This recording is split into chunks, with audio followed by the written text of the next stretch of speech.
kwa sababu sikunyumba sababu Baba nitaingiliana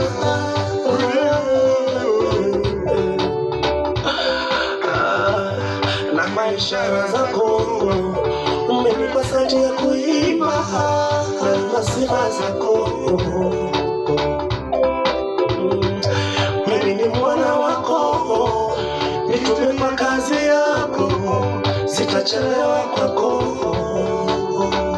Maana mimi ni chombo cha sifa, chombo. Mimi ni chombo cha sifa, chombo.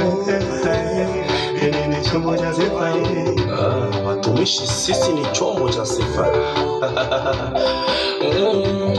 Unawaumba watumishi kwa kusudi lako. Unawaumba watumishi kwa kusudi lako. Unawaumba wana wako kwa kusudi lako. Uliwaumba kina Solomoni kwa kusudi lako. Uliwaumba Salimo kwa kusudi lako. Uliwaumba baba wa imani, wazazi wetu wa imani uliwaumba. Ulimuumba baba mkali, ukamuumba baba Rono. Ulimuumba baba Kendo, baba ukamuumba baba Kechi. Yes, salimia Papa Ezekiel Holy Foundation. Kusudi lako. Maandiko yasema katika kitabu kitakatifu ya kwamba kwa maana jinsi hii Mungu aliumba ulimwengu na akamtoa mwanawe pekee ili kila mtu amwaminie asipotee bali awe na uzima wa milele.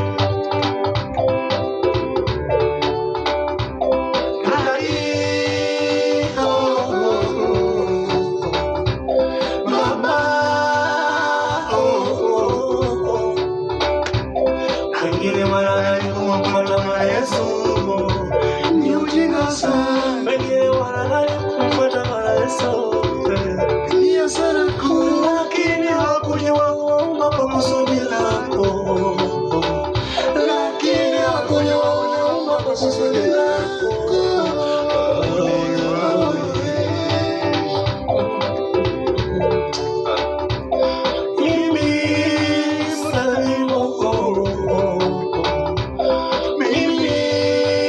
Mtumishi wako, wengine walikuwa tunyane watoto wadogo, kuna wale walikuwa tunyane watoto wachanga.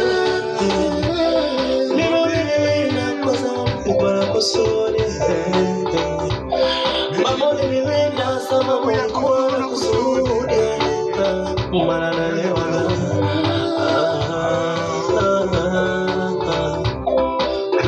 mara ya kwanza, mara ya pili, umenilinda Baba. Hata licha ya magonjwa na changamoto, mimi ni hai. Hivyo mimi ni nani nisikuimbie Baba? Hivyo mimi ni nani nisikuabudu Baba? Wewe mmoja.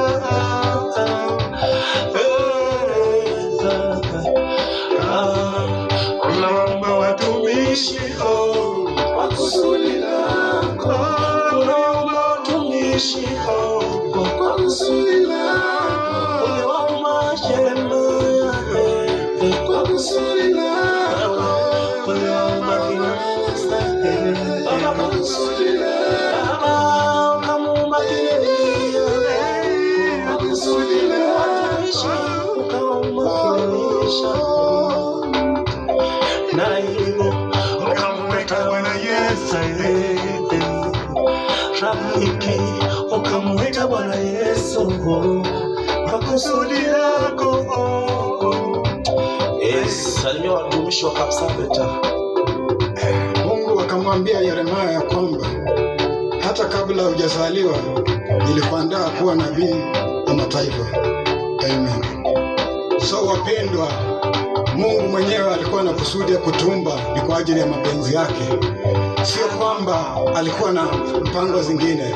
Wanadamu tumechanganyikiwa, so Mungu anatuhitaji. Ndugu dada, karibu kwake Yesu.